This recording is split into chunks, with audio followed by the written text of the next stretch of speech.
বর্তমান পৃথিবীতে সবচেয়ে যে বড় আলেম নাম আল্লামা তকি উসমানী, সাবেক বিচারপতি পাকিস্তান।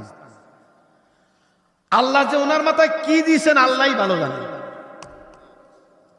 ওনার কিতাব পড়লে আলেমরা ওনার কিতাব মোতালা করে কিতাব পড়ান। এত বড় আলেম আল্লামা তকি উসমানী। সাংবাদিকরা জিজ্ঞেস করছে আপনি এত বড় হইলেন কেন? কই আমি তো বড় না। কে বলছে? মানুষ বলে। তাহলে মানুষের কাছে জিজ্ঞেস করেন না, আপনি বলেন আমরা বিশ্ববাসীকে জানাইয়া দিব। উনি বলতেছেন আমি বড় কিনা জানি না, তবে আল্লাহ পাক আমাকে নিয়ামত দিয়েছেন আদবের কারণে। আমি এক বৃদ্ধের দুয়ার কারণে আল্লাহ আমাকে এত বড় বানিয়েছেন। বলে কেমনে বুঝে আসলে একটু বলেন। কই যে আমি মাদ্রাসায় যাইতেছি, যাওয়ার পথে দেখি এক বৃদ্ধ একটা ভারী বোঝা মাথায়, দেখে আমার ভয় লাগছে। মুরব্বী, যদি কিছু মনে না করেন আপনার বোঝাটা আমার মাথায় উঠাইয়া দেন, আমি বাড়িতে পৌঁছাইয়া দিই। মুরব্বী কয় না বাবা, তুমি ছাত্র মানুষ। মুরব্বী, এটা নবীর সুন্নাত, আমি খুশি হব, আপনি একটু আমার মাথায় দেন না। মুরব্বী কয় দেব, বোঝা আগে নামাইয়া দে। তুই আগে বল তোর বাবার নাম কি? সুবহানাল্লাহ। বলি কেন?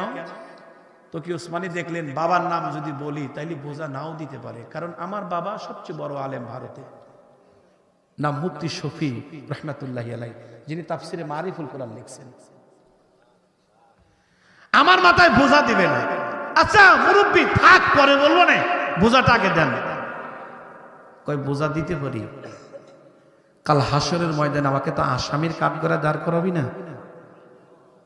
না আপনি দেন। মুরব্বী বোঝা উঠাইয়া দিছে। মুরব্বী আগে আগে তকি উসমানী পিছনে। বাড়িতে গিয়ে যখন বোঝাটা নামাইয়া দিয়া তকি উসমানী রওনা করছেন, মুরব্বী কয় বাবা দাঁড়া। কি বলেন মুরব্বী? বলে আমার বাড়িতে কোনো খাওয়ার ব্যবস্থা নাই, কি দিয়ে আমি তোকে নাস্তা করাবো?